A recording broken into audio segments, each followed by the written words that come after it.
Bueno, hola, ¿cómo están? Buenas tardes. Bueno, la idea es conversar sobre algunas cosas que habían quedado pendientes de la reunión anterior, que hablamos de la intervención como dispositivo, y la idea era conversar sobre lazo social.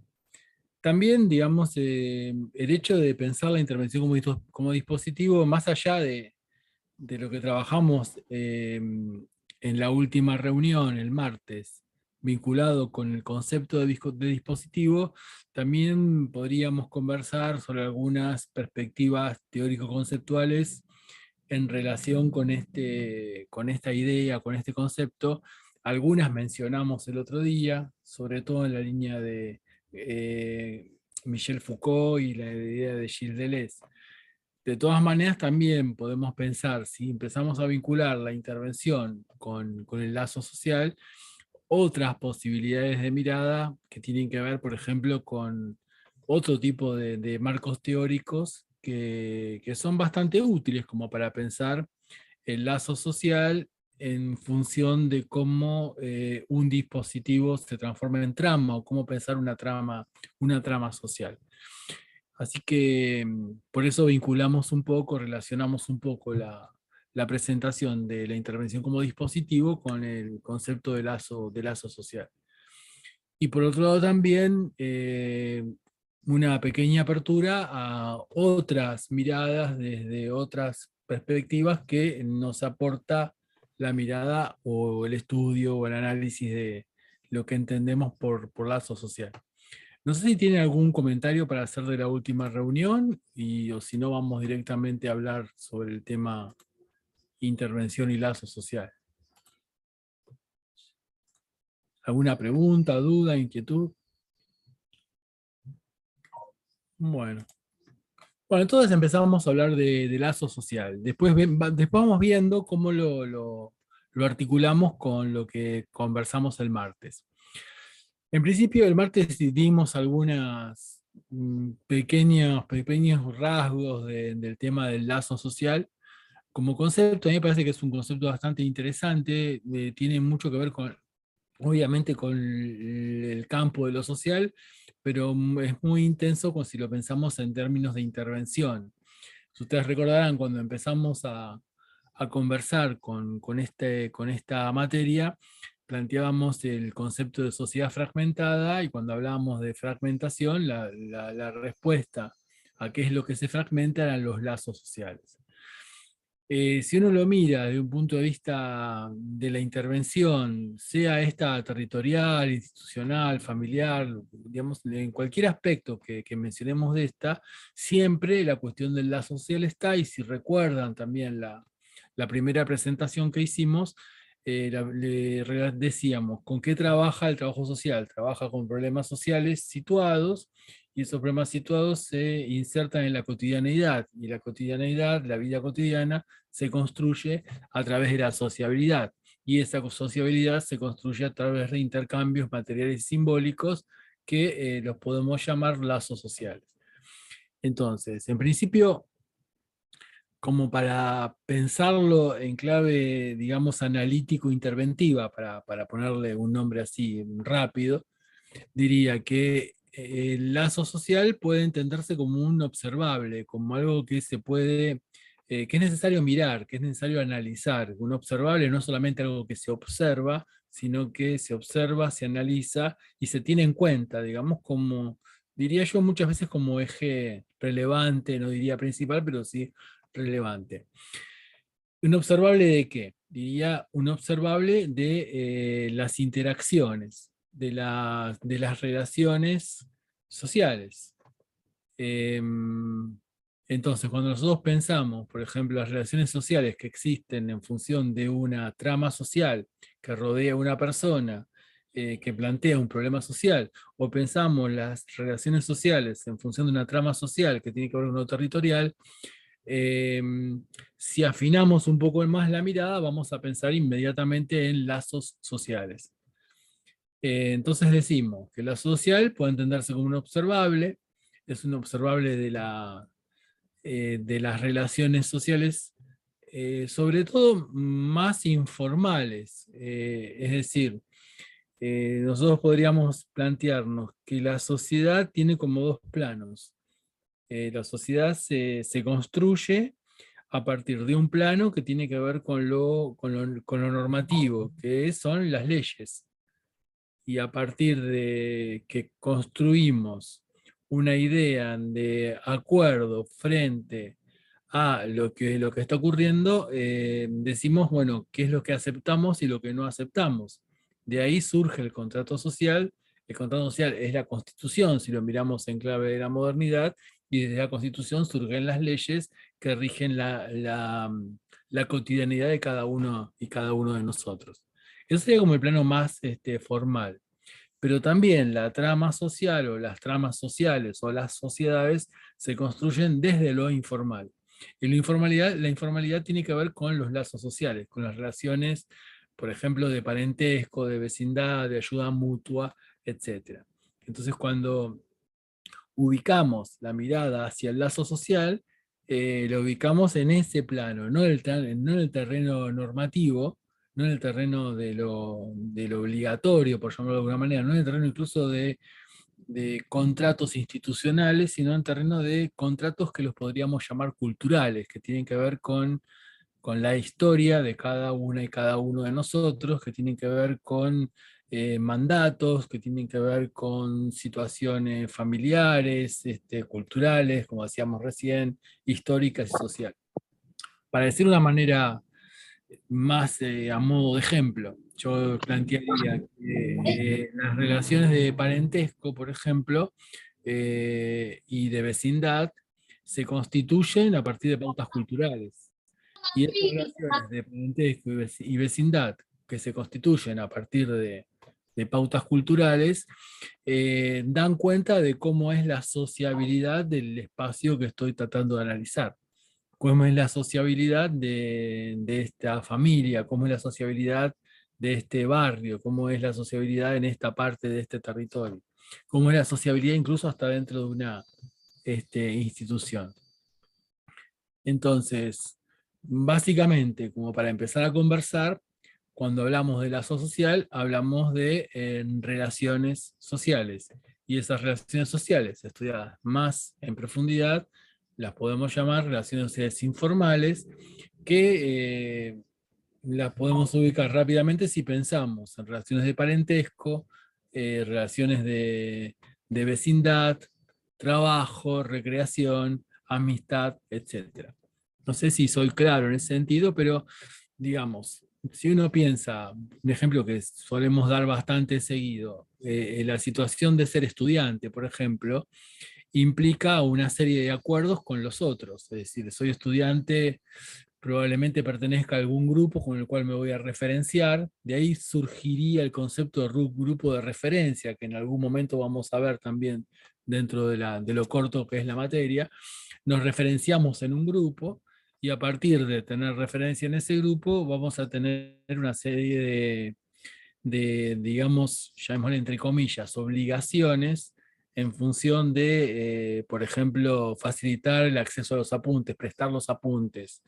Eso es totalmente informal. Uno cuando ingresa a la universidad no firma un contrato que dice voy a prestar los apuntes.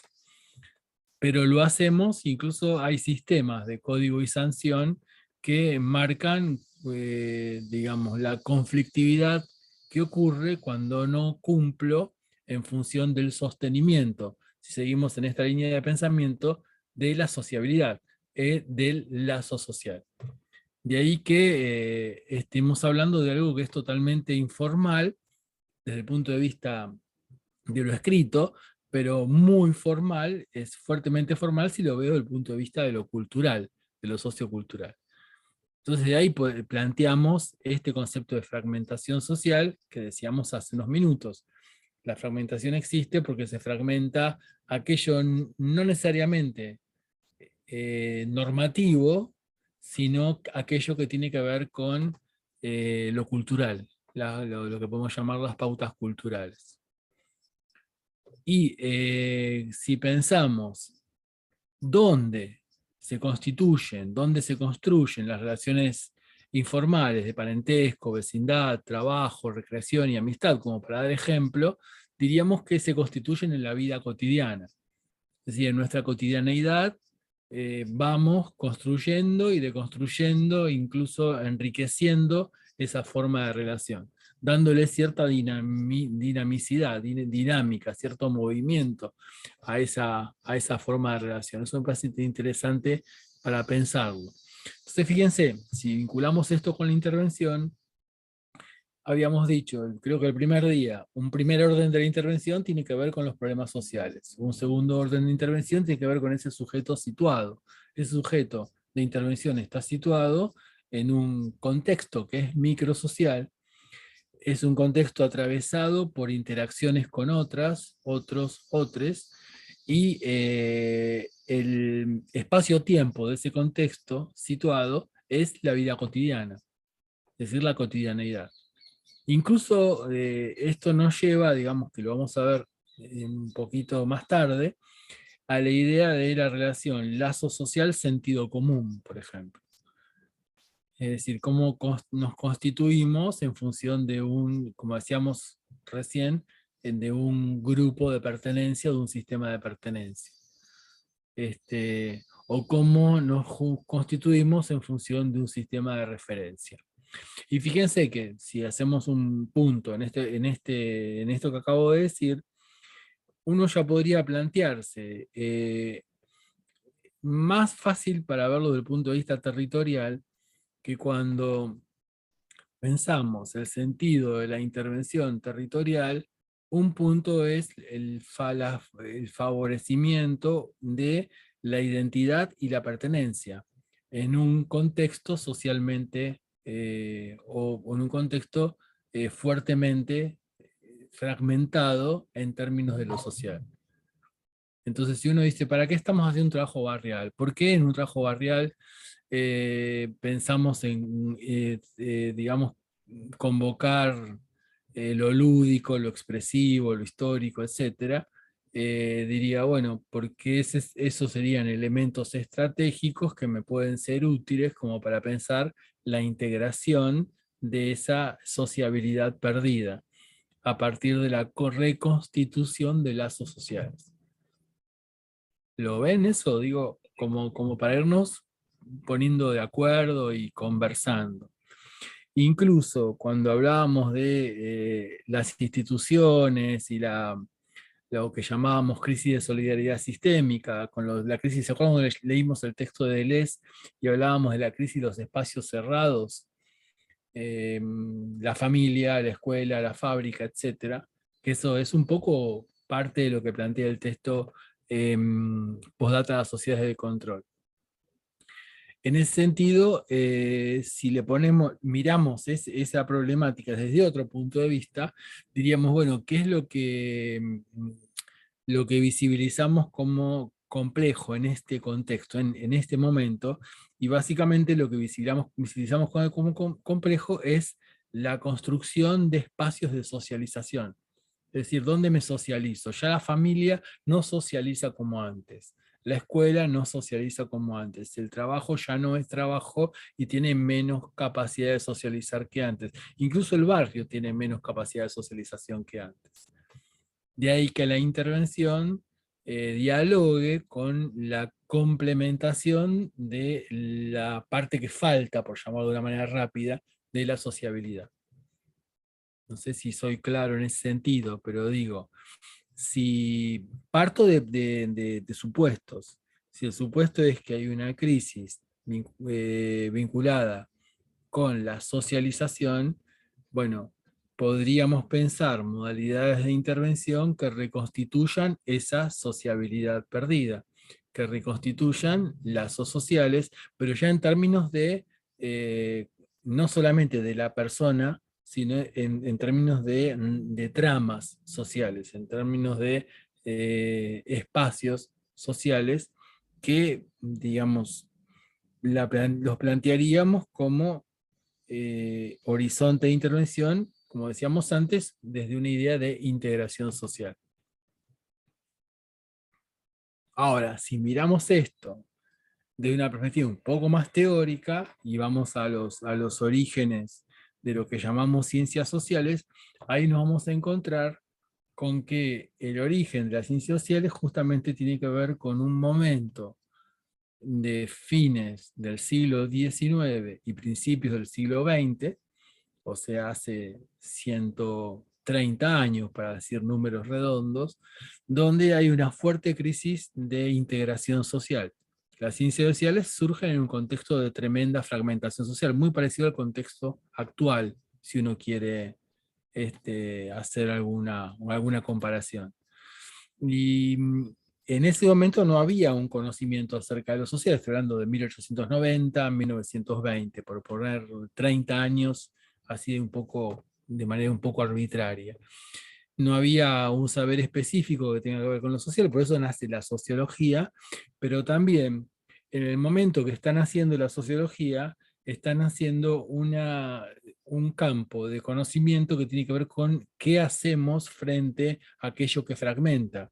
Y aquello que fragmenta tiene que ver con eh, las cuestiones que conversamos cuando discutíamos de cuestión social, la desigualdad, etcétera, es decir, los efectos de la desigualdad, los climas de época, etcétera, fragmentan la sociedad.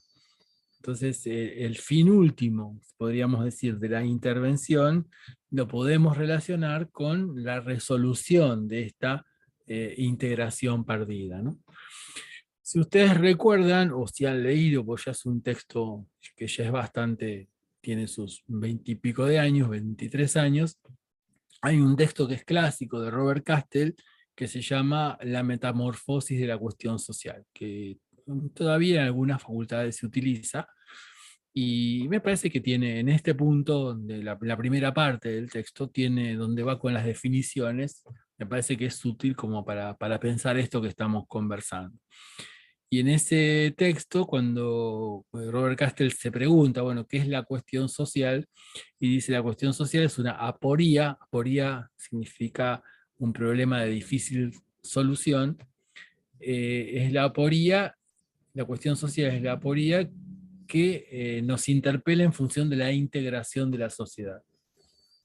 Entonces, una sociedad donde hay muchos elementos que atenten contra su condición, va a ser una sociedad fragmentada.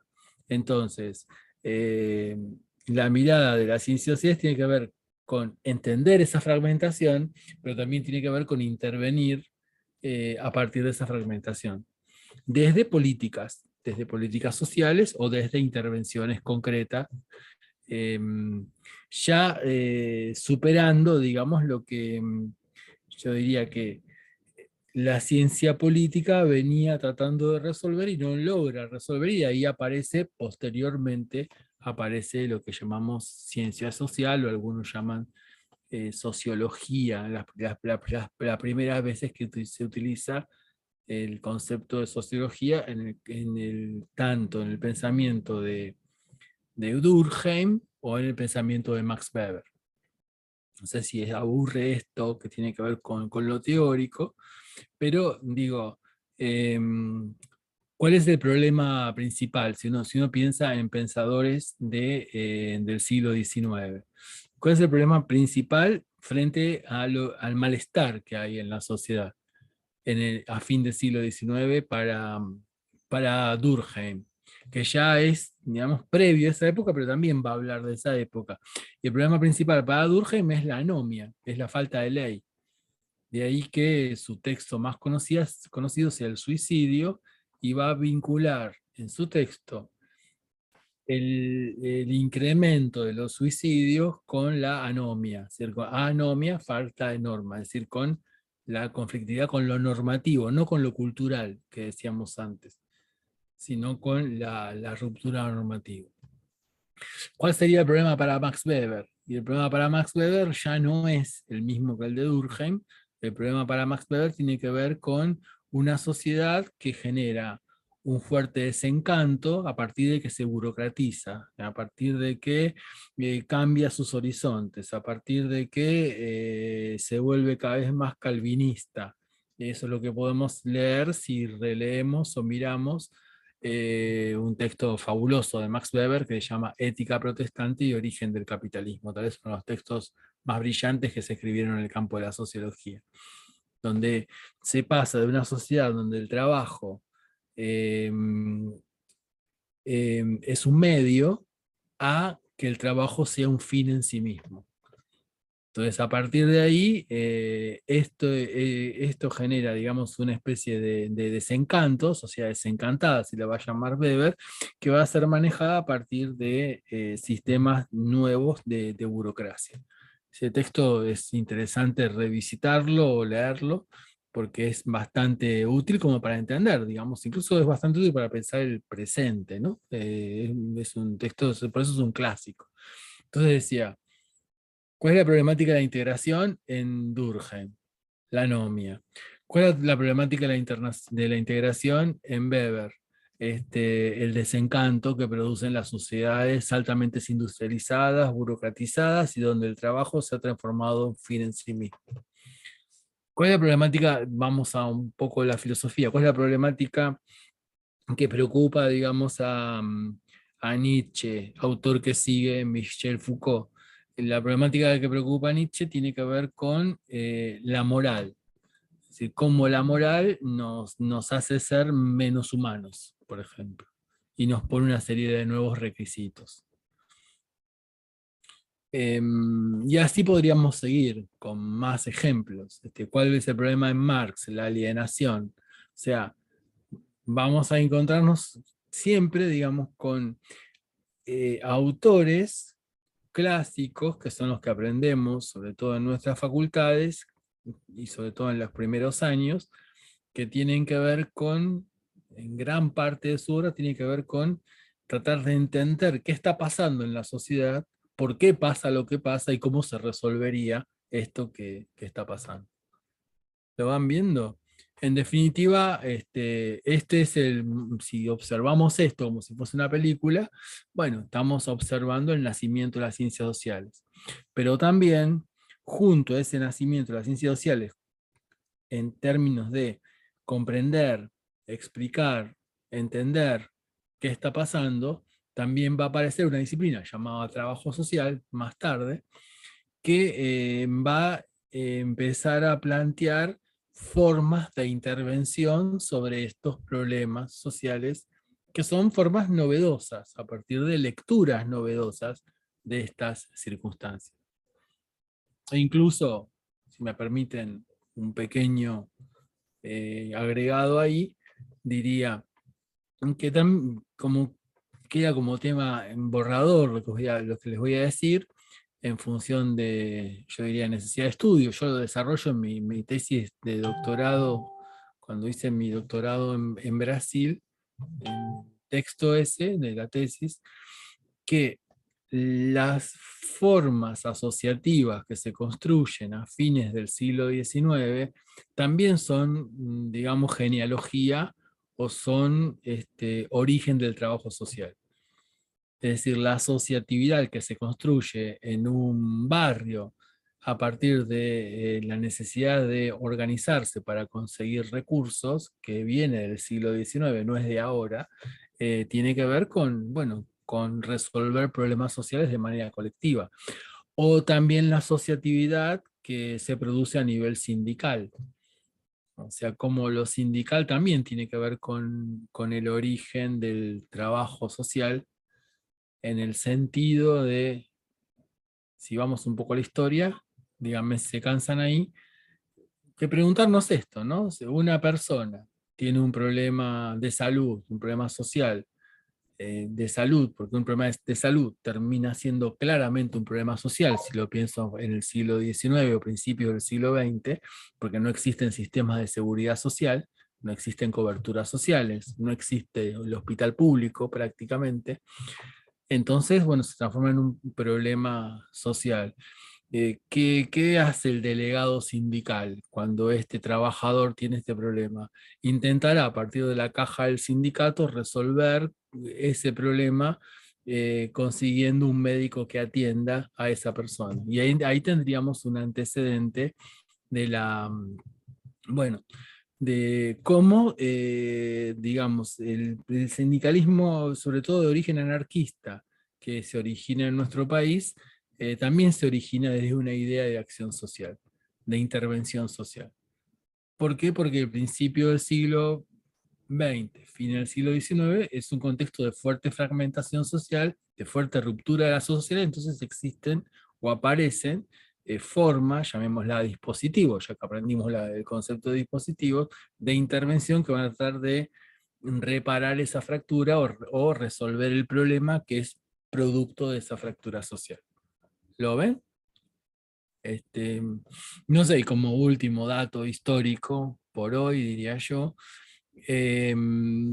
digamos que si uno analiza un tema que también está muy en borrador, pero si uno analiza, por ejemplo, la constitución de los primeros reglamentos de las trabajadoras sociales de la Fundación Eva Perón, se toman de las acciones que hacían los sindicatos, sobre todo la Unión Ferroviaria y la Fraternidad, en el sentido de cómo intervenían, o sea que se toma eso como una forma de apropiación de saber. Pero es un dato que está muy en borrador y para analizarlo, que me parece interesante para analizarlo históricamente. ¿Estamos hasta acá? Entonces, hablamos de lazo social, hablamos de cómo qué entendemos por lazo, hasta ahora es muy poco lo que dijimos. Hablamos de la relación lazo-interacción, decimos que la interacción se produce en la vida cotidiana y empezamos a hablar de fragmentación social desde una perspectiva histórica y cómo intenta resolverse esa cuestión. Ahora, si decimos que las interacciones se expresan en el espacio de la vida cotidiana, tendríamos que definir qué es vida cotidiana. Y ahí tendríamos como diferentes perspectivas. Yo puedo entender la vida cotidiana como un espacio de producción y reproducción de las relaciones que produce la sociedad capitalista, o también puedo entender la vida cotidiana como un lugar de construcción de significaciones. Y ahí estoy con dos escuelas diferentes, que no implica que uno tenga que optar por una o por otra. Yo creo que las dos son útiles para todo lo que me sirva para entender una situación, siempre va a ser útil en la medida de que sepa de dónde viene. Entonces, me parece que, por ahora digo esto nada más, que es importante trabajar lo que sería, digamos, qué es lo que dije antes, ¿no? ¿Qué entendemos por vida cotidiana? Y por otro lado también, si vamos a lo epistemológico y vamos a lo teórico, en relación con lo instrumental, diríamos, el lazo social tiene que ver con interacciones que se expresan en el espacio de la vida cotidiana.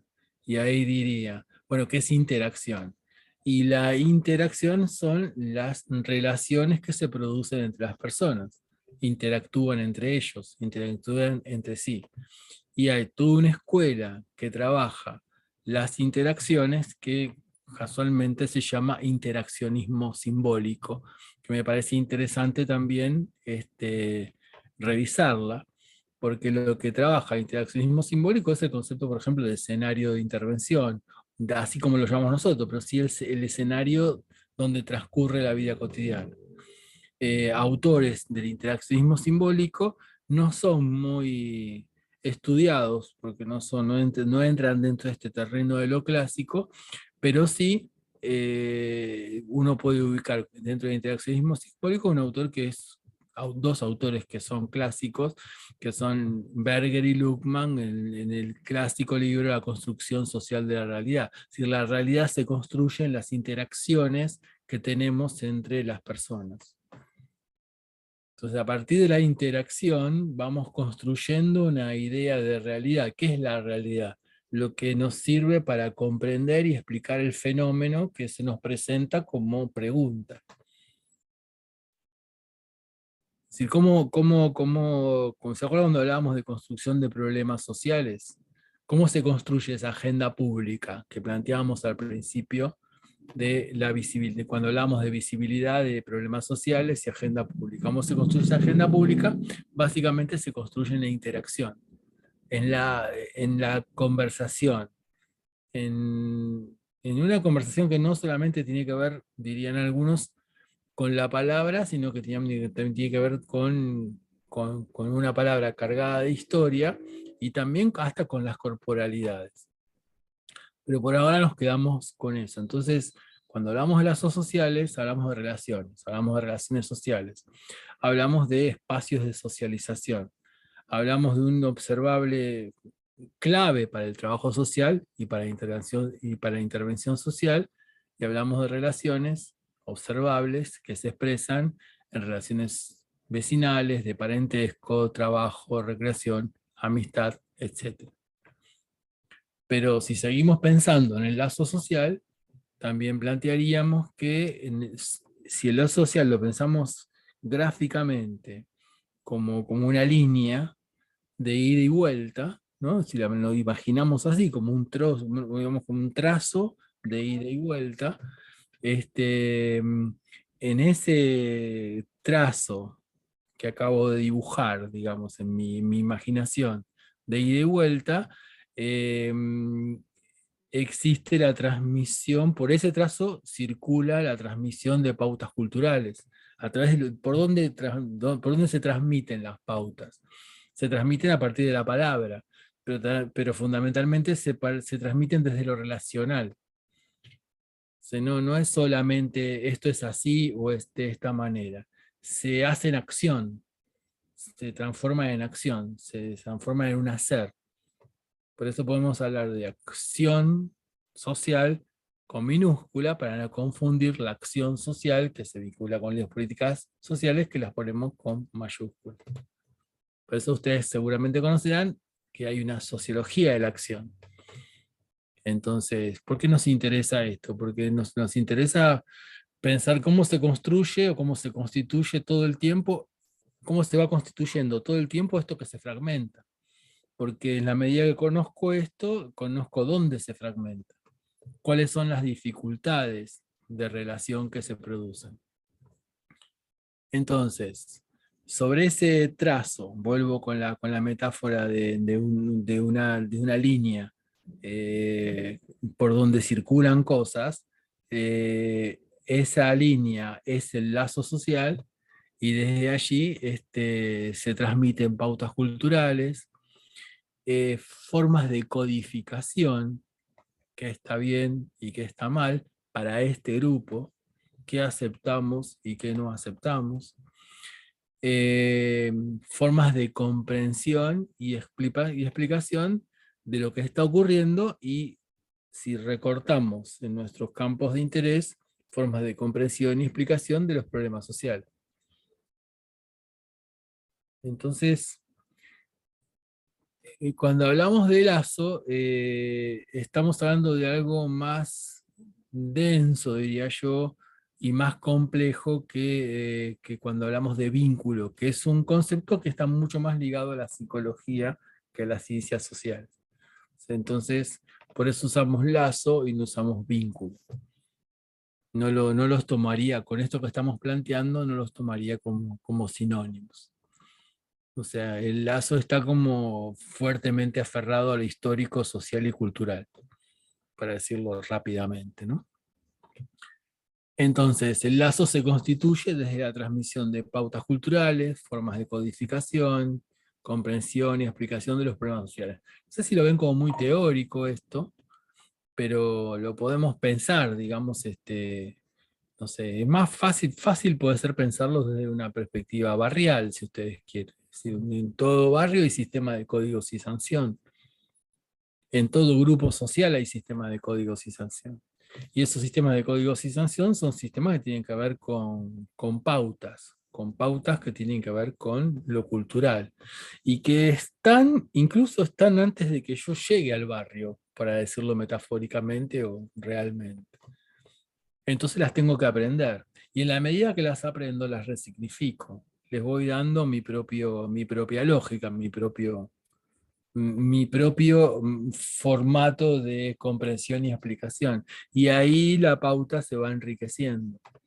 Y todo eso constituye, bueno, todo este lío que estoy armando, se constituye en el lazo social. ¿Lo van viendo? Entonces, cuando pensamos en las relaciones sociales, si pensamos en lo relacional, no es si está bien o está mal, si la relación es buena o es mala, si la relación es fría o es caliente, si la relación es inestable. Hay mucho más que eso, hay muchísimo más que eso, en el sentido de pensar, por ejemplo, cómo una relación puede ser de una manera hoy y de otra manera mañana en función de lo sociocultural. Dejemos de lado lo psicológico, dejemos de lado lo psicoanalítico en ese sentido. ¿Lo ven? Hay un Ateneo que a veces trabajamos que se llama María se va a ocupar de María, que es un Ateneo ya, tiene unos sus 10 años.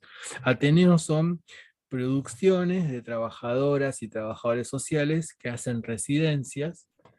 Es una práctica que se usa mucho en las residencias de salud en la ciudad de Buenos Aires, pues donde más yo lo conocí, o lo conozco, mejor dicho.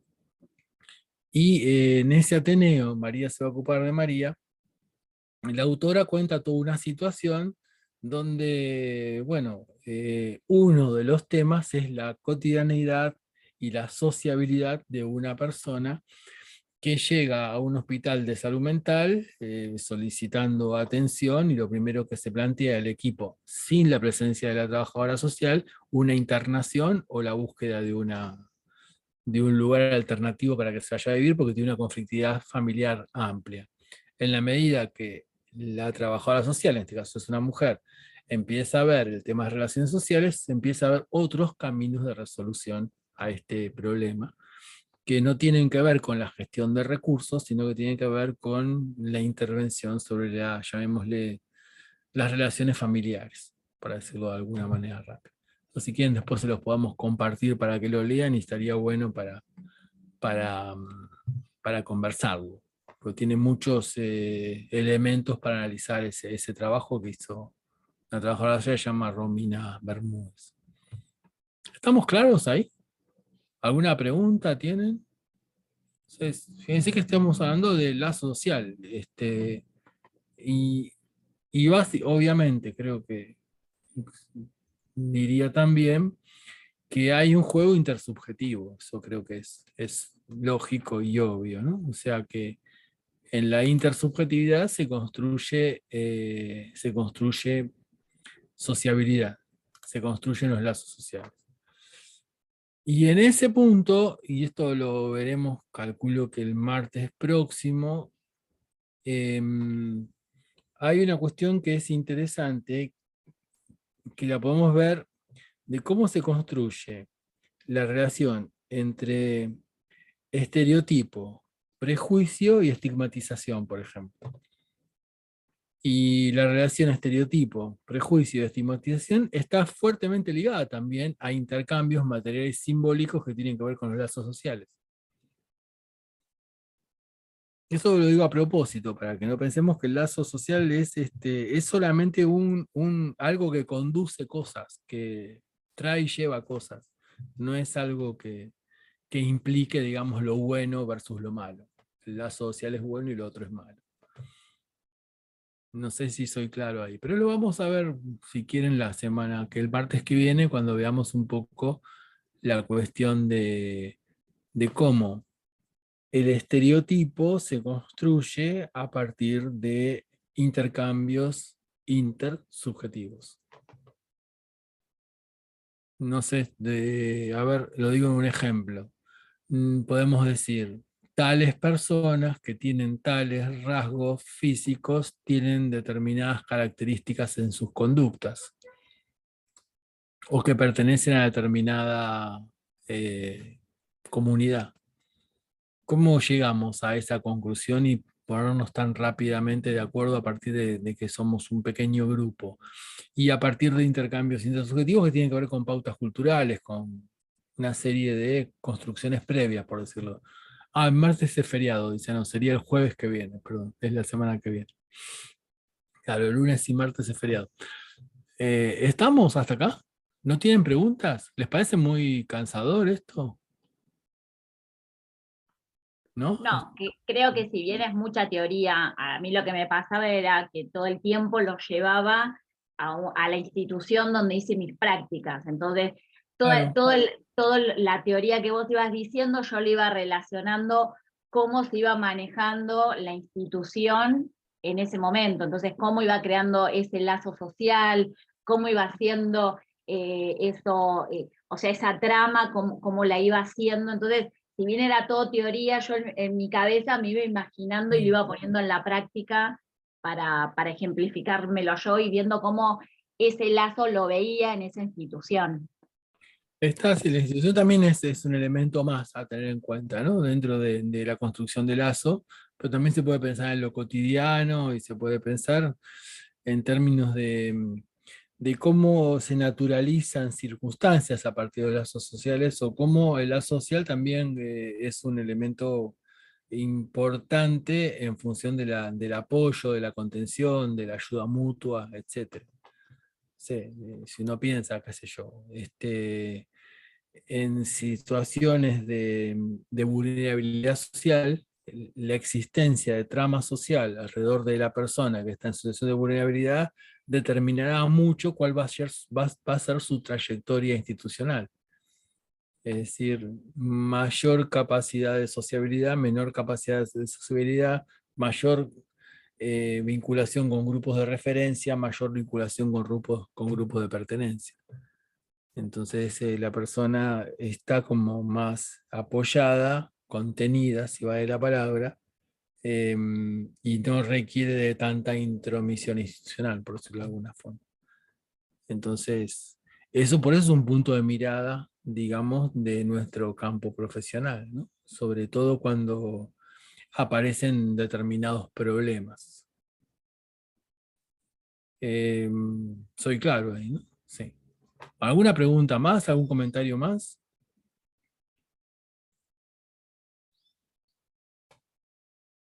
¿Estamos ahí? Bueno, entonces, ya que hablamos de lazo social e intercambios intersubjetivos, eh, nos proponemos pensar también la relación lazo social y otredad, porque si hay intercambio intersubjetivo hay un otro, un otre, si decimos con lenguaje inclusivo, hay una sensación hay una situación de otredad. Entonces, siempre estamos en relación con esa otredad. Y siempre esa otredad está presente. Incluso la otredad es lo que nos constituye. O sea, podríamos forzar un poco y decir el lazo también nos constituye nuestra propia subjetividad. Si no hay una otredad, no hay una constitución de mi individualidad. Y también gracias a esa otra edad se va resignificando continuamente entre lo cultural y lo histórico. Sí, en la medida que la vamos reconociendo, esa otredad es como que en esa interacción con el campo de la otredad nos construimos singularmente, porque esa relación con la otredad no es siempre igual, si no seríamos todos exactamente iguales. Entonces somos singulares e irrepetibles, como se suele decir, ¿no? Entonces, y fíjense cómo la cuestión de la otredad aparece siempre cuando hablamos de trabajo social o de intervención social, porque siempre hay un otro, una otra, un otro sobre el cual estamos interviniendo, cuando decimos sujeto de intervención. Entonces, bueno, en ese sentido, digamos, encontramos o planteamos una relación, lazo social y otredad, eh, desde la perspectiva de que el lazo social en clave de intervención implica que siempre se está en relación con la otredad, con ese otro.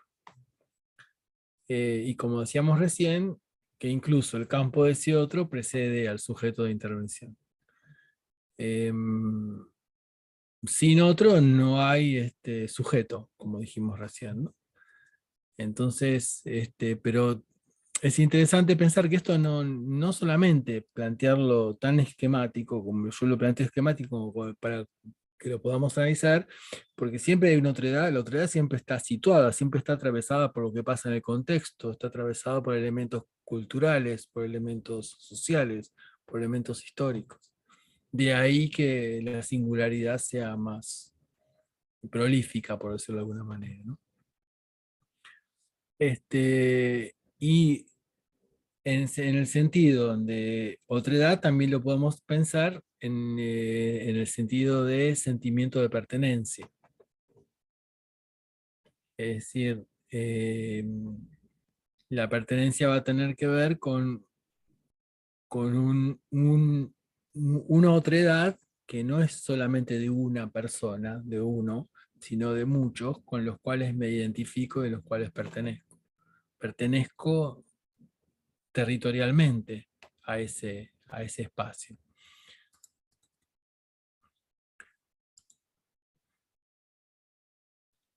Y si vamos al campo de la filosofía, por ejemplo, Enrique Dussel plantea, dice textualmente, dice, el ser humano nunca fue estado de naturaleza, siempre fue un ser histórico. Y primero fue comunidad y después fue individuo. Generalmente el pensamiento moderno plantea que primero somos individuos y después de que somos individuos hacemos el contrato social. Y en realidad, antes que nada, somos en conjunto. Y desde ese conjunto, desde ese colectivo, construimos nuestra propia singularidad. Entonces lo que plantea Dussel es como que invertir un poco esa cuestión, ¿no? Bueno, si vamos a lo metodológico, para ir un poco, darle un poco más de movilización, digamos, a esto que estamos conversando, digamos, vinculémoslo con la intervención. Entonces ya con esto que tenemos hoy, podemos hablar de el lazo social y la reconstrucción de espacios de socialización, eso lo dijimos antes. También la facilitación y la construcción de espacios de socialización. En ese sentido me parece también interesante pensar que cuando el espacio de socialización se cayó, bueno, es posible pensar en la construcción de otro tipo de espacio de socialización. De ahí que la tendencia en muchísimos campos de intervención en la actualidad sea recurrir a elementos que son de alto nivel de socialización, como puede ser el arte, la expresión cultural, la expresión corporal, la música, lo deportivo, etc.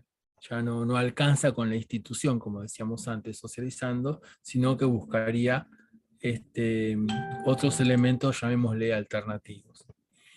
Y por otro lado también, uno puede pensar desde la mirada del lazo social el propio territorio como un espacio de resolución de conflictos, de resolución de conflictividad.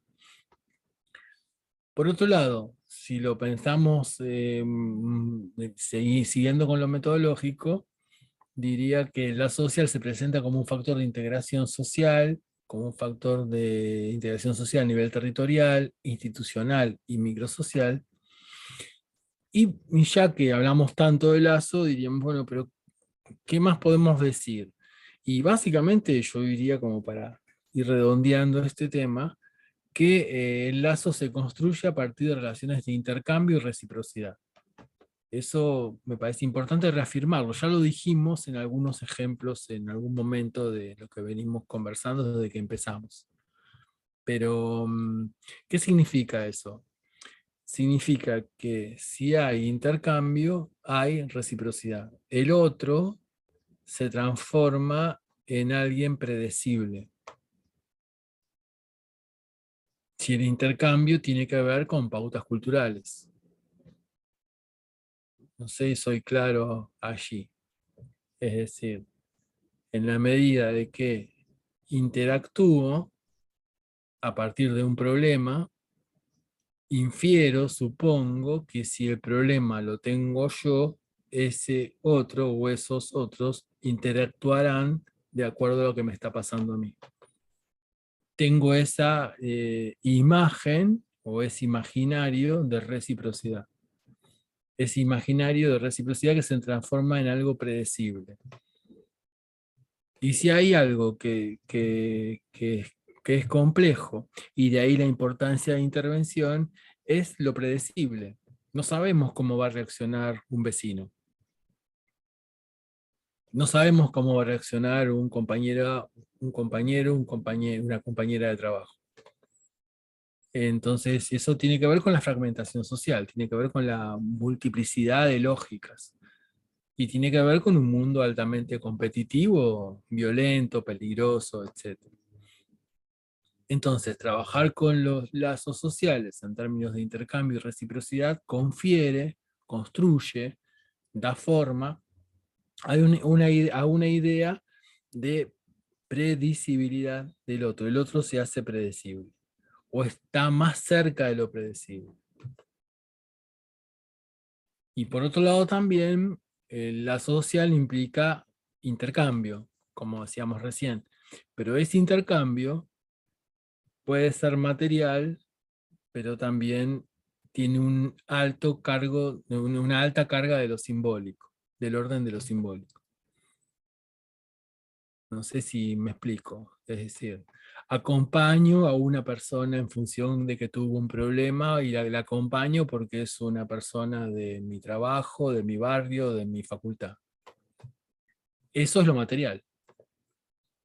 Pero lo simbólico de ese acto de acompañamiento implica algo que no es tangible. Y también implica intercambio, reciprocidad y predictibilidad. Entonces, como para ordenarnos, diría, el lazo lo podemos ver desde intercambio y reciprocidades, con características materiales y simbólicas, y repitiendo en este contexto de ordenar las cosas, en este momento de ordenar las cosas, como un elemento de construcción de pertenencia y como un elemento de construcción de identidad. O sea, nos identificamos a partir de la sociabilidad que vamos construyendo. Entonces, cuando hablamos desde aquí, desde esta idea de lazo social, podemos entender que la subjetividad es una producción sociohistórica, porque se construye dentro de una trama de lazos sociales. Entonces, cuando nosotros decimos, el sujeto es histórico-social, decimos, el sujeto es histórico-social porque se construye esa subjetividad en función de un contexto y en función de una trama social. ¿Lo ven eso? A ver, para no ser tan teóricos, disculpen si somos demasiado teóricos hoy, pero tenemos que ver las partes teóricas, pues si así entendemos, creo que podemos conversar mejor lo metodológico. La trama social de un niño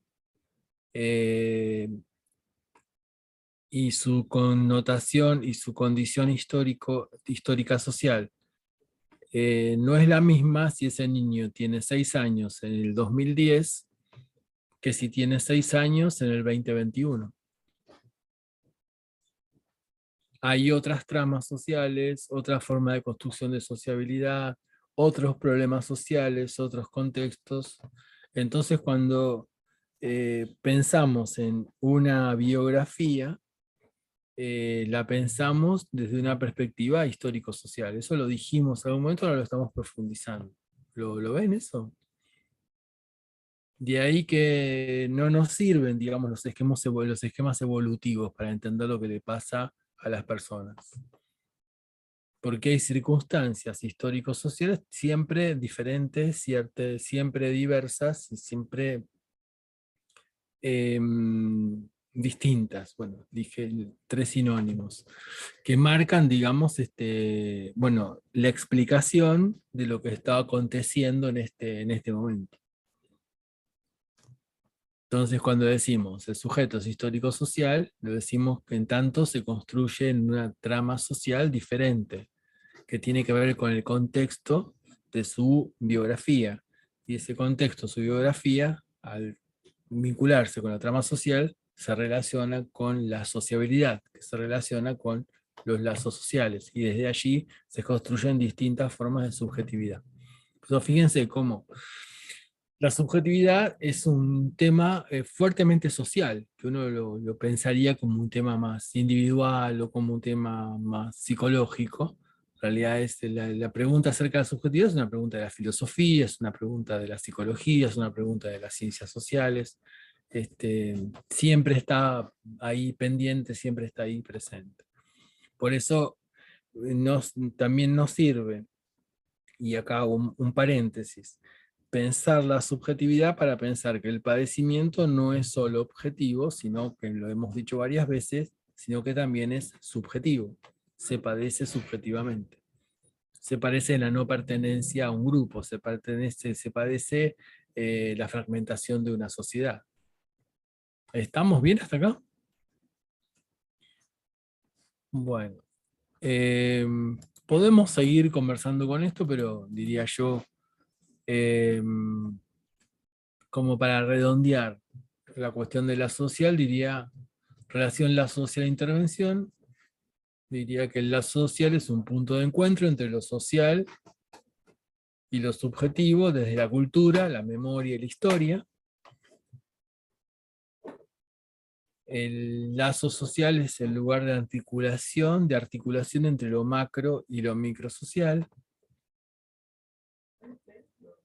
Y lo individual colectivo se expresa, bueno, en cómo llevamos adelante la intervención en lo social, ¿no? Y así se transforma el lazo social como un punto, yo diría, de mirada, por eso hablábamos de observable, en función de la intervención. No sé si tiene alguna pregunta para hacer.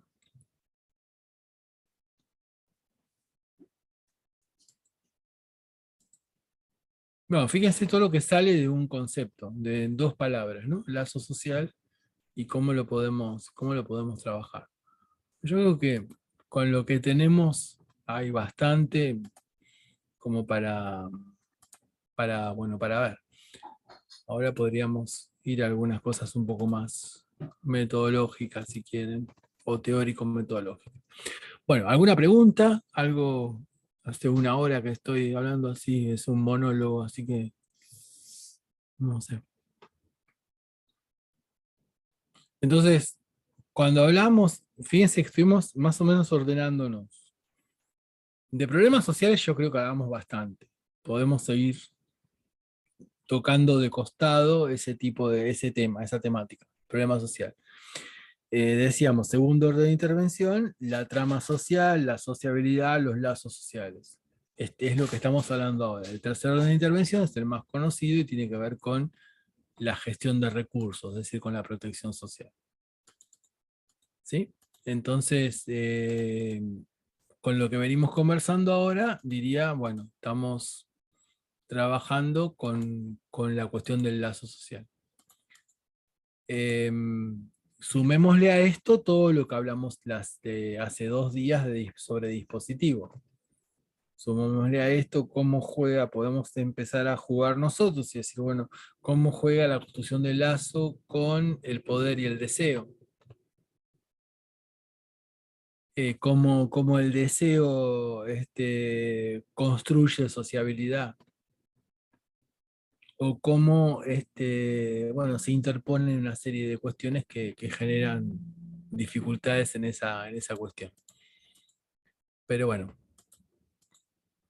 Ahora, si vamos a términos, a cuestiones más específicas, diría, hablábamos de intervención, y en el segundo nivel de intervención, ¿se acuerdan? Decíamos los 3 niveles que mencioné recién, hablábamos del lazo social.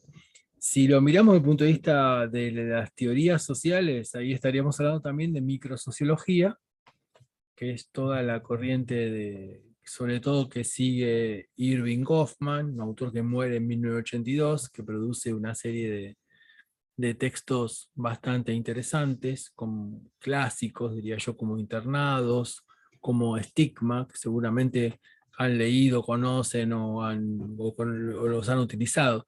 Cuando uno habla de estigmatización es como ineludible ir al texto Estigma de Irving Goffman, que es el primero que utiliza ese concepto en la década de los 60, hace ya bastante tiempo atrás.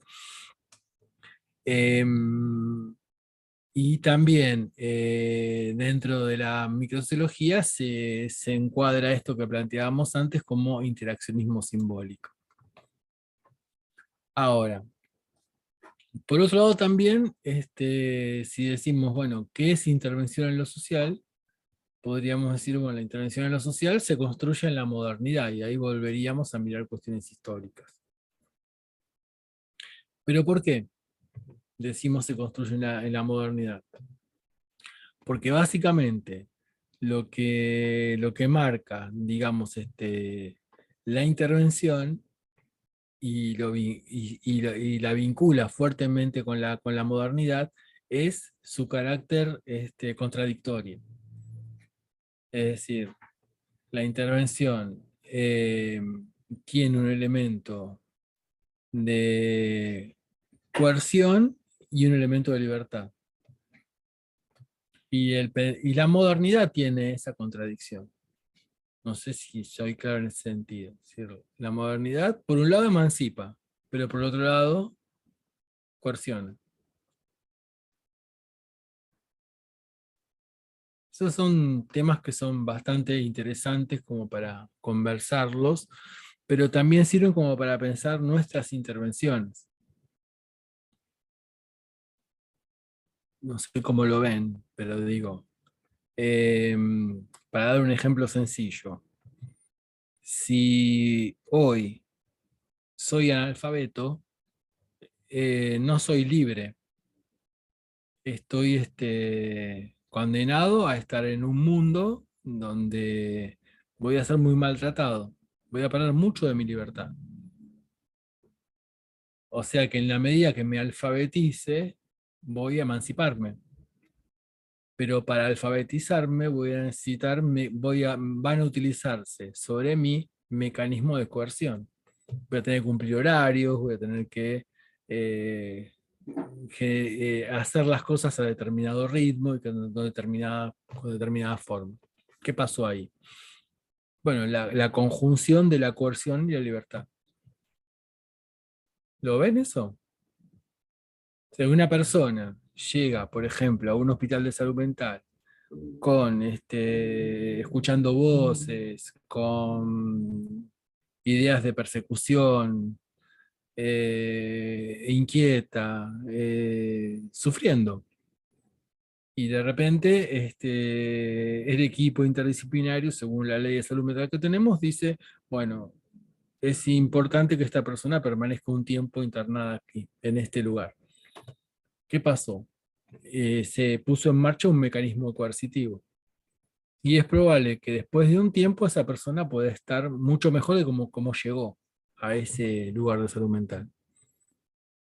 ¿Qué pasó en ese juego interventivo, digamos? Un juego de coerción y un juego de emancipación. ¿Lo ven? Entonces, cuando vinculamos intervención con modernidad, también lo vinculamos de esta idea de esta intersección, digamos, este encuentro contradictorio entre coerción y libertad. Eso nosotros lo trabajamos en el libro La intervención en lo social, donde cuando planteamos que nos interesa trabajar la palabra intervenir, la palabra intervención, porque intervención viene a intervenir, que es venir entre, y venir entre implica una contradicción en sí misma, y cuando uno puede hacer una lista de todo lo que connota para un lado o para el otro la palabra intervención. ¿Lo tienen? Y cualquier intervención social moderna tiene esas características. La intervención de la medicina, la intervención del trabajo social, la intervención de la psicología, la intervención de la pedagogía. Algunas son más coercitivas, algunas son menos coercitivas, pero la idea de la coerción está siempre presente. Entonces me parece útil esto como para pensar las intervenciones. O sea, para pensar cuánto de coercitivo y cuánto de emancipatorio hay en mi intervención de hoy, en lo que hice hoy. Y cómo se tensiona una cosa a la otra o cómo se complementa una cosa con la otra. Son discusiones que pueden ser filosóficas, vinculadas con la idea de poder, con la idea de poder como de poder saber, del poder y del saber como elementos coercitivos, que sería la línea más Foucaultiana, pero también sería poner en cuestión, de alguna manera, la línea Foucaultiana como matemática. Siempre donde hay poder, hay coerción. Foucault mismo dice, donde hay poder también hay resistencia. O sea que el poder construye su propia emancipación, si construye su propia resistencia. ¿Lo ven? O sea, se quedaron medio ahí como paralizados, digamos. Entonces, cuando hablamos de intervención, hablamos de la relación de intervención-modernidad, y una cosa, uno dice, bueno, la medicina nació con Hipócrates. Qué sé yo, no sabemos si nació con Hipócrates, será la medicina occidental, pero en realidad la medicina que conocemos hoy es una medicina que es la medicina moderna. La intervención social, la acción social, no es la de Juan Luis Vives, la que tenemos nosotros, o la caricativa de la Edad Media. Ni siquiera la de Cáritas es así. Me explico, tiene otra lógica y tiene esta lógica atravesada por la modernidad. Entonces, esta es una afirmación que hacemos, si quieren la conversamos, la discutimos, etc. Por otro lado también, cuando hablamos de intervención, hablamos de proceso de intervención.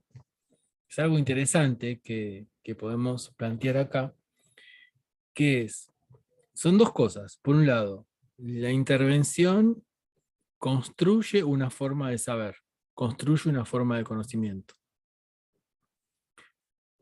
Pero la forma de conocimiento que construye, la realiza a partir de preguntas que la realidad le hace, que la propia práctica le hace. En trabajo social, sobre todo, ya lo dijimos, lo digo en este contexto de vuelta, nosotros no comprobamos hipótesis, sino que trabajamos con preguntas que el contexto y la realidad nos hacen. Es al revés. La realidad nos interpela. Y de ahí interpelamos a la realidad. Entonces, eso me parece como una cuestión importante a tener en cuenta. ¿Lo ven eso? Entonces, desde ahí hablamos de la idea de intervención en lo social como un proceso, como una construcción. Incluso si nosotros decimos, la intervención es investigación, clásicamente en trabajo social se dijo que es lo mismo, que intervención es investigación. Y en realidad, la intervención es construcción de conocimiento, pero se parece poco a la investigación, desde el punto de vista metodológico. Y eso es un término es interesante para conversarlo y para discutirlo. ¿Por qué digo esto?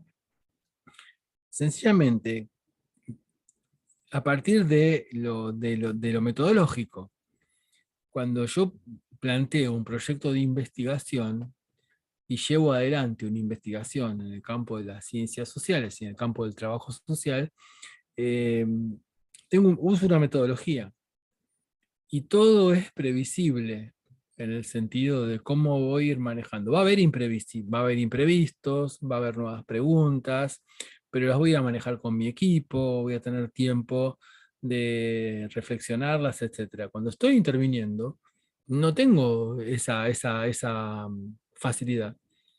Tengo que ir resolviendo mucho sobre la marcha y también sobre ese resolver sobre la marcha voy construyendo conocimiento. No sé si soy claro. Es decir, cuando uno piensa en investigación, la investigación tiene que ver con la búsqueda de la verdad sobre algo. Y la intervención no es una búsqueda de la verdad. La intervención es una búsqueda de la resolución de lo que está pasando. Intento conocer qué pasa, pero intento conocer qué pasa por un para qué, y ese para qué es para transformar esto que pasa y hace ruido, por decirlo de alguna forma. ¿Lo ven eso?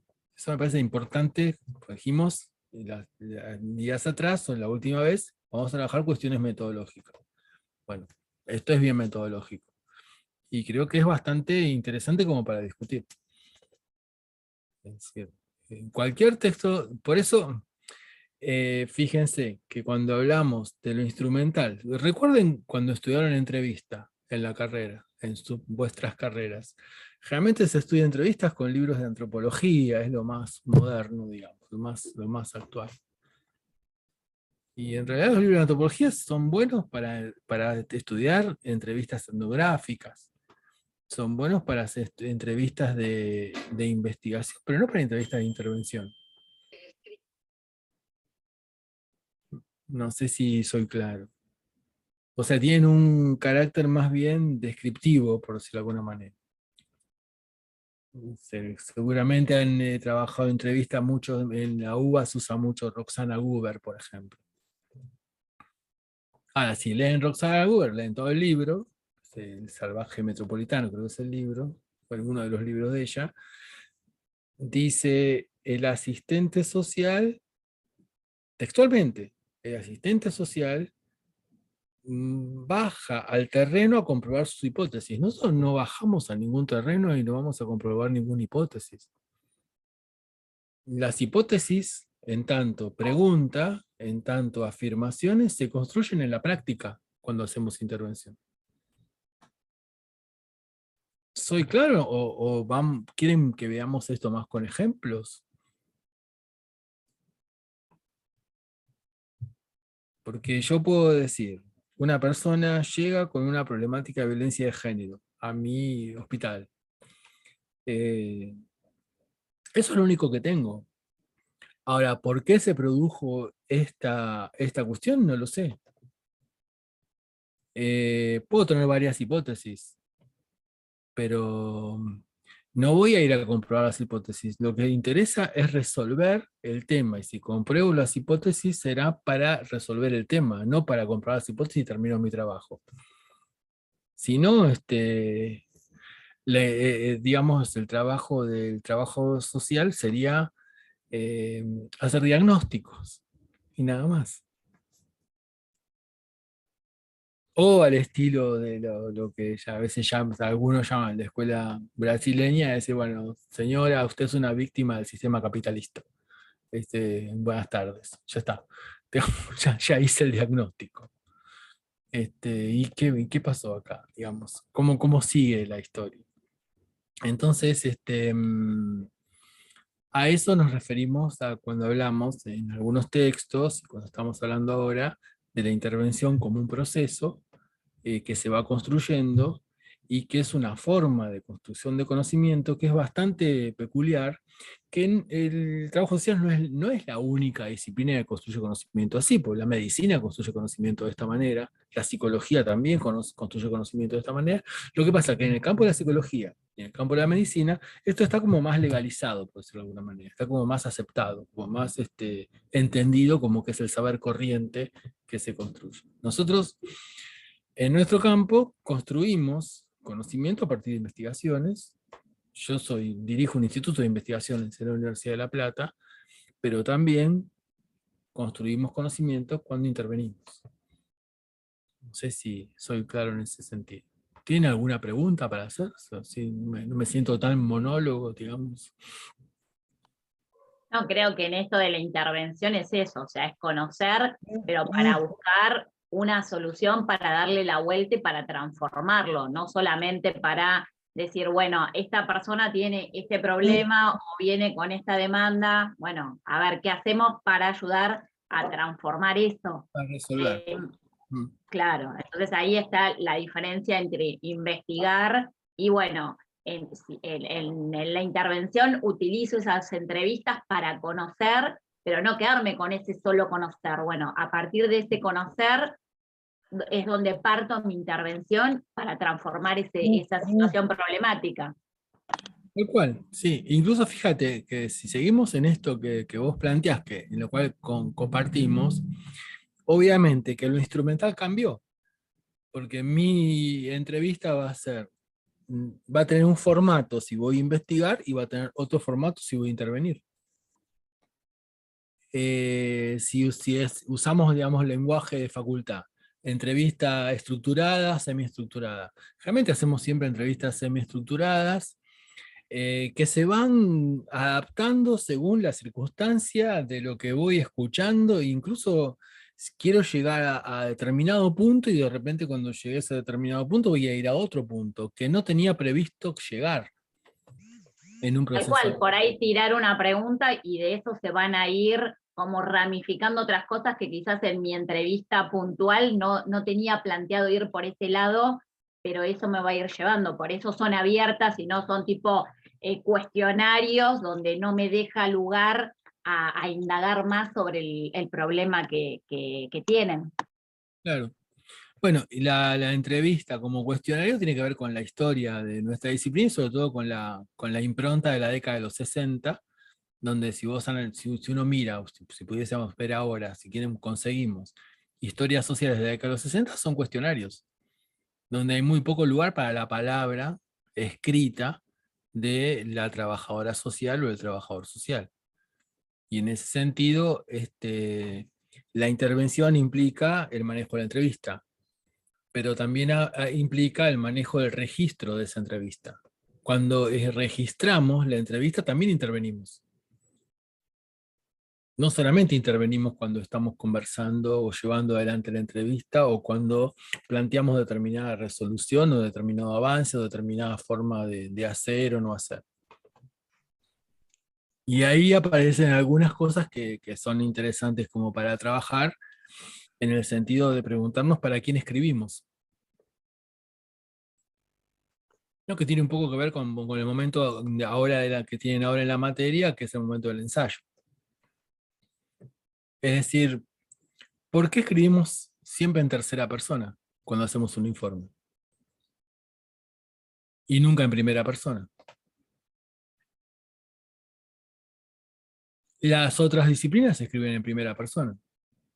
Es decir, si una profesión se reconoce como tal, escribe en primera persona porque hace afirmaciones, desde su saber, de su conocimiento, de su propia construcción de mundo, de su propia subjetividad. Entonces, cuando uno lee, por ejemplo, un informe social escrito en tercera persona, está leyendo algo que tiene que ver con mandatos de hace 60 años atrás, que es alejarse del objeto para poder ser objetivo. Y tiene que ver también con el trabajo con variables que viene de, yo diría, una palabra fuerte, que genera la colonización que la sociología hace durante la década de los 60 del trabajo social. No sé si soy claro ahí, pero digo, ¿por qué en un informe preguntamos nombre, edad, ocupación, cobertura social, conformación del grupo familiar, las edades de cada uno de los integrantes del grupo familiar, qué hace cada uno de los integrantes del grupo familiar, la cuestión de salud, el estado o las características de la vivienda y las conclusiones? Seguramente me olvidé de algo. ¿Qué estamos haciendo y por qué preguntamos eso? ¿Qué implica eso? Si lo digo en clave sociológica, implica un conjunto de indicadores y variables que después se van a tabular y alguien va a sacar una conclusión acerca de la población homogénea sobre la cual estoy trabajando.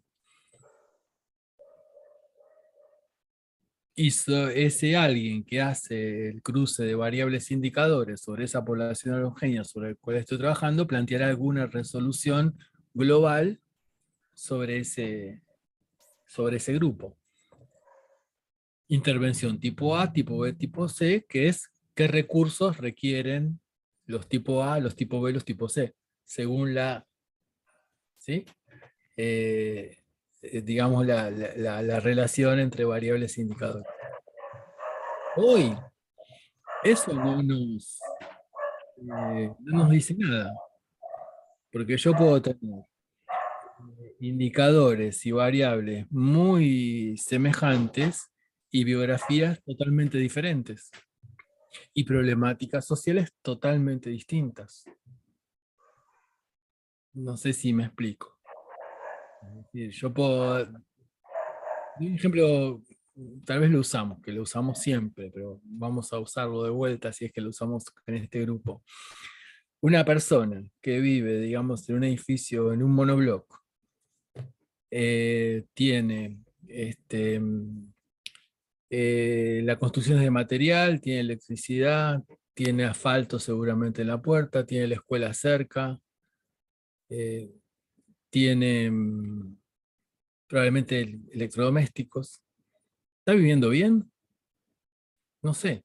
Hay elementos subjetivos y elementos de construcción de problema social que me van a plantear la heterogeneidad de quienes habitan ese edificio. Y probablemente esté viviendo mal.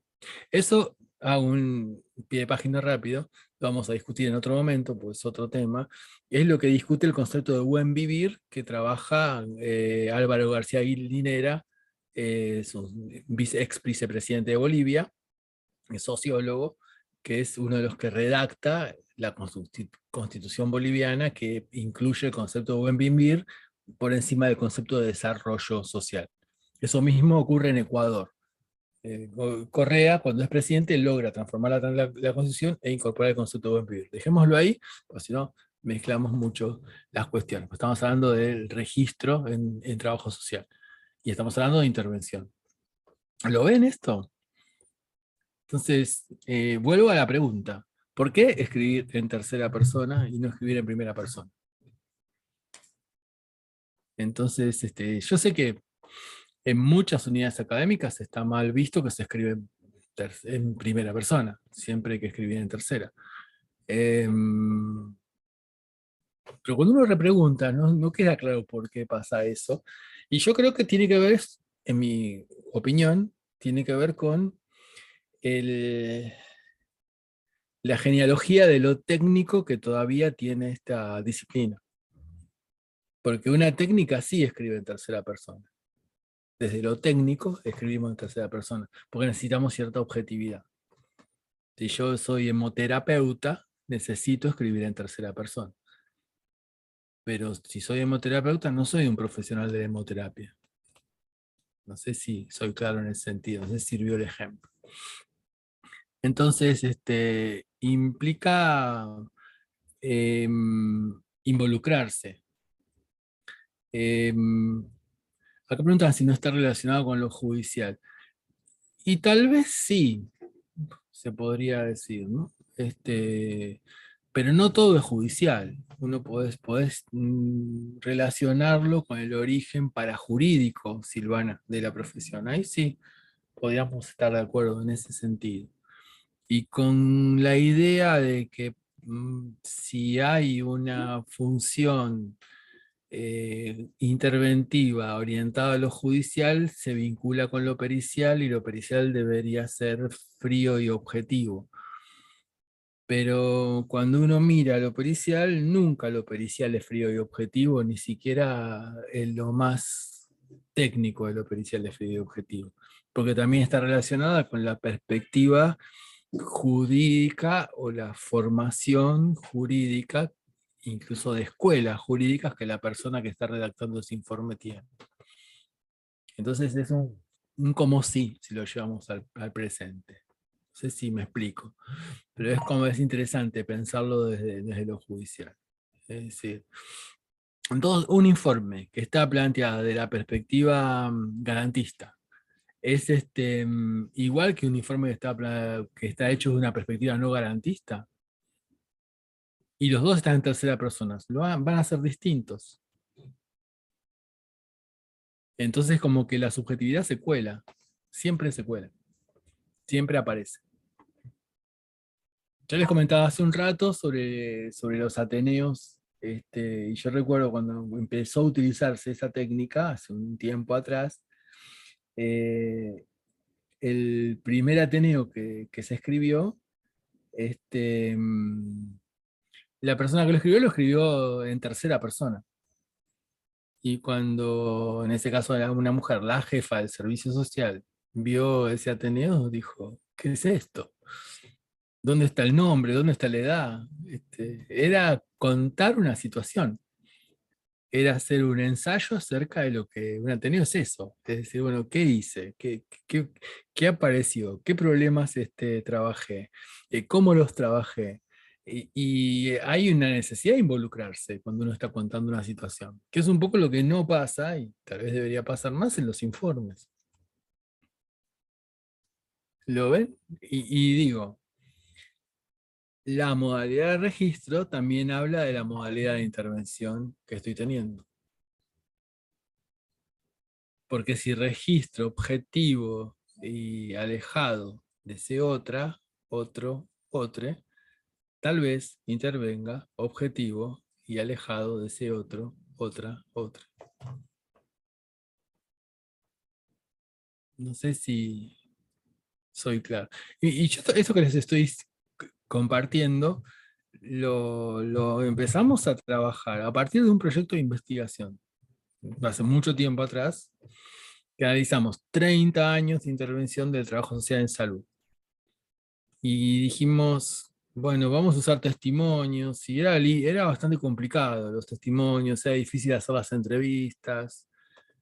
Investigación, no intervención, estoy hablando de investigación. Entonces en el grupo surgió la posibilidad de trabajar con viejas historias sociales, había posibilidad de llegar a archivos.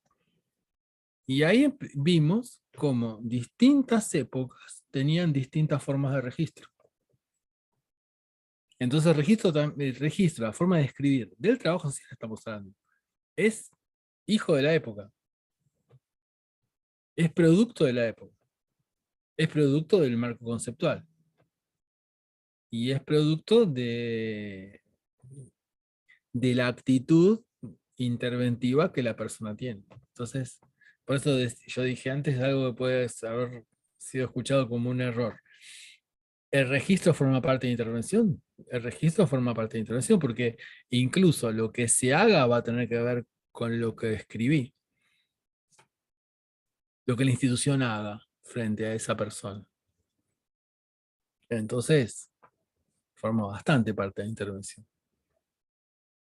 Ahora, si pensamos en registros, aparece siempre tercera persona y la palabra del otro aparece, o lo subjetivo de uno aparece el entrecomillado. ¿No? No sé, las y los que están trabajando sabrán de esto, o lo habrán visto en las prácticas, las que están haciendo las prácticas profesionales, ¿no? Le hacemos decir al otro lo que pensamos nosotros. Y ahí aparece, entre comillas, como un SIC, como una reproducción de lo que supuestamente la persona dijo, lo que pensamos, lo que recordamos que la persona dijo. Entonces, estábamos hablando de intervención social como proceso, ese es el tema, y estamos hablando de cuestiones metodológicas, pero fíjense cómo lo metodológico dialoga fuertemente con lo teórico. Y la pregunta sencilla para hacerse es, nombre, edad, ocupación, cobertura social, estructura de grupo familiar, ¿qué sentido tiene ese? ¿Tiene sentido? Puede tener sentido. ¿Pero cuál? ¿Para qué? ¿Tiene sentido que lo usemos siempre en todos los campos? ¿Qué es lo que generalmente ocurre? Que puede haber pequeñas variaciones. ¿Por qué? Porque eso, insisto, marca mi intervención. No solamente de registro, sino de cómo voy llevando adelante el uso de el instrumento de entrevista. Porque si dentro de la entrevista mi mirada tiene que ver con edad, cobertura social, ocupación, bla, bla, todo eso lo que dije ya varias veces, voy a preguntar eso. Entonces, la entrevista está como, hay más pregunta que escucha. O hay una escucha asignada por preguntas. O hay una escucha dirigida por quien está interpelando, por quien está preguntando. Y toda esa preocupación por la otredad que nos aparece tanto a los trabajadores sociales y a las trabajadoras sociales, ¿dónde quedó? En la práctica se complica.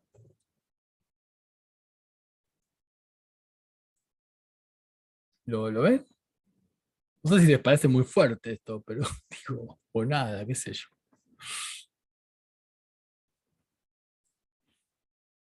Entonces, estamos en un momento, yo diría, de transición donde hay una tendencia a poner en un lugar más preponderante, diría yo, la mirada, la palabra y la escucha, y eso se puede traducir en el registro. Y vuelvo a la pregunta de antes, ¿para quién escribimos? O sea, ¿para quién escriben los médicos? ¿Escriben para los trabajadores sociales?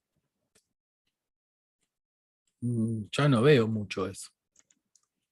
Tampoco para los psicólogos. ¿Para quién escriben los psicólogos? ¿Escriben para los trabajadores sociales? Tampoco. ¿Y los trabajadores sociales para quién escriben? Y yo creo que sí, escriben para los médicos, para los psicólogos, para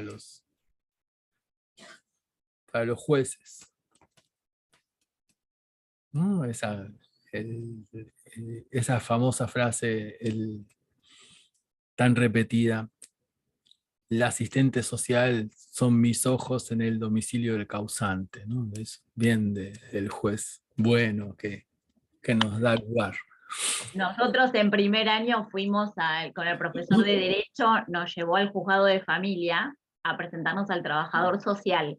Y estábamos charlando con él y de repente vino la jueza. Entonces empezó a hablar y bueno, qué sé yo, y en un momento dijo, sí, porque el trabajador social, él, son los ojos. Cuando se fue la jueza, el trabajador, yo no soy ojos de nadie, o sea, me quedó esa frase porque todavía sigue, o sea, para ellos somos los ojos. Somos los ojos, somos los que miramos. Y ellos son los que hacen. Entonces, bueno, esas cuestiones yo creo que marcan fuertemente lo metodológico. No sé, porque eso te marca el sentido, insisto con lo que dije antes, el sentido de la entrevista.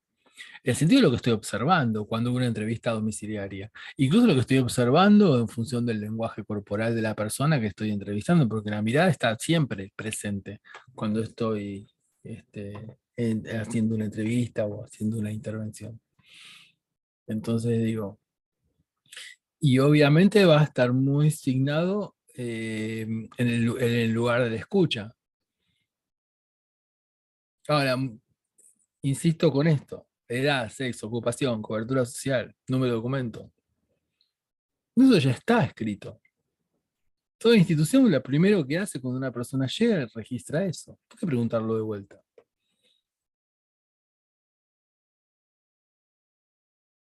Eh, no sé, digo, con cuestiones que hacen, que serían como una buena, no sé, buena, no sé, lo digo yo, una posible interesante introducción a una mirada crítica, si quieren, a lo instrumental. Y que podemos revisar ahí o discutir ahí. E incluso, bueno, creo que se cae de Maduro, o sea, es como obvio lo que voy a decir, pero por las dudas lo digo. Si empezamos una entrevista diciendo, bueno, nombre, apellido, número de documento, esa entrevista ya está marcada de una manera que va a ser muy difícil trabajar la biografía, trabajar los problemas sociales, se va a encuadrar de una manera mucho más estructurada de lo que me imaginé, por más que sea recontra abierta o recontra semi-estructurada mi entrevista. Y esas clasificaciones que estudiamos, lo estructurado, lo semi-estructurado, etcétera, son de investigación, son buenísimas para investigación. Para intervención, cuando hacemos una entrevista estructurada, hacemos una encuesta, y una encuesta no es una entrevista. Y una entrevista existe en la medida de que haya una comunicación entre uno y otro. Si no, no es una entrevista, es una consulta. Entonces, también es interesante, o puede ser interesante ver la diferencia entre entrevista y consulta. No meter todo dentro de la misma bolsa, no sé si soy claro. Puede haber una entrevista corta que no es consulta, puede haber una entrevista larga que sí es consulta. No es el tiempo.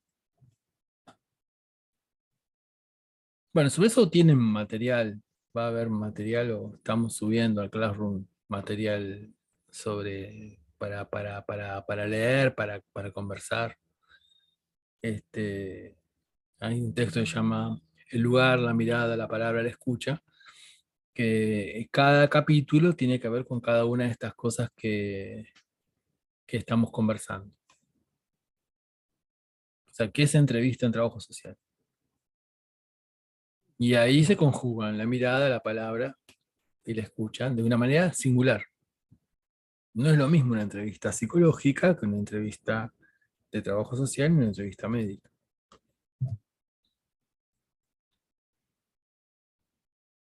¿Lo tienen eso? Entonces, bueno, no sé cómo lo ven. Pero bueno, hoy estuvimos hablando bastante de lazo social. Conversamos sobre intervención modernidad, una perspectiva histórica, y también hablamos sobre la problemática de la integración, que es lo que convoca a intervenir a las ciencias sociales, que es diferente que lo que convoca a intervenir a la psicología o a la medicina o a la pedagogía, aunque en el fondo siempre la pregunta tiene que ver con la problemática de la integración. Hablamos de intervención modernidad, la atención, coerción, libertad. Y empezamos con esto, que estamos hablando en los últimos 25 minutos, calculo más o menos. Estamos empezando a conversar un poco desprolijamente sobre la intervención como proceso. Y cómo hay cosas que de repente nos parecen poco importantes y son bastante significativas para observarlas y para entenderlas y que tienen que ver con la intervención, como el registro, como la escritura, que escribimos.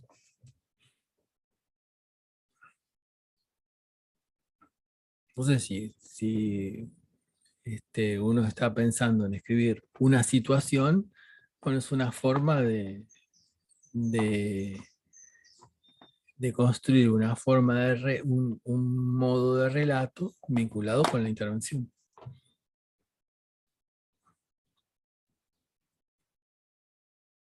Y ahí está siempre muy presente la primera persona.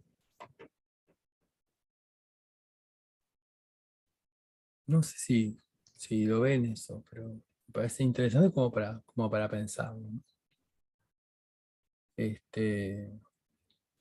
Y obviamente que hay diferentes perspectivas de intervención social. Se han dado cuenta, y nosotros trabajamos con una forma, con una perspectiva. Eso lo planteamos desde el primer momento.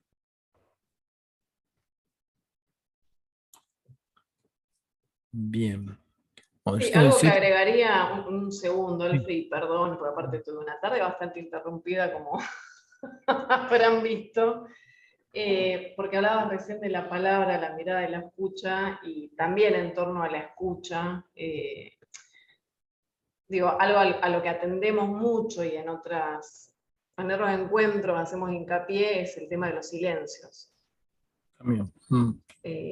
Digo, como algo, si no parece que miramos una charla TED que es muy linda en torno a los silencios, que después la podemos compartir en el Classroom, o no sé, o jueves que viene, quizás cuando empecemos podemos dedicarle un ratito a verlo, porque la verdad que es linda charla y es bien gráfica en torno al silencio, pero que nos parece siempre que es algo para atender, que no es simplemente la ausencia de palabra o la ausencia de lo dicho, sino que también muchas veces el silencio dice y el silencio comunica, y entonces también digo, como traer esto como un elemento más también para mirar por un lado, para también escuchar, aunque parezca, digamos, medio un oxímoron, pero que es interesante poner en Sí, este encuentro. Ujú. sí, sí, o sea, el silencio forma parte del lenguaje. O sea, sin silencio no hay lenguaje. Entonces tenemos que aprender, como dice Maya, aprendamos a escuchar el silencio, ¿no? Y hay una charla TED que es de Ana Katsumi, que es una escritora norteamericana que vive, no sé si sigue viviendo, vivió mucho tiempo en Buenos Aires. Es una charla TED que da acá sobre ese tema, sobre el silencio. Muy,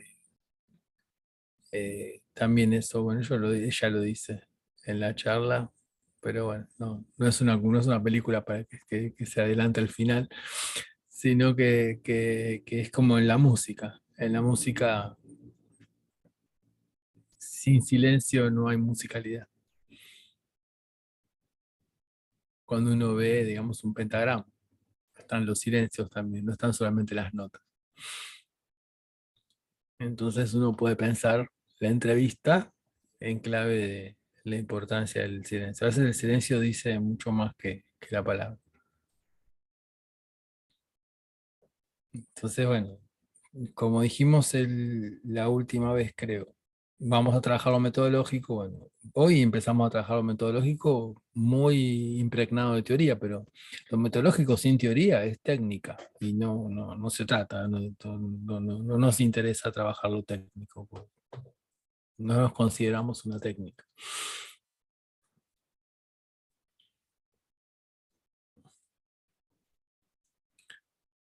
Bueno, ¿alguna pregunta, duda, inquietud?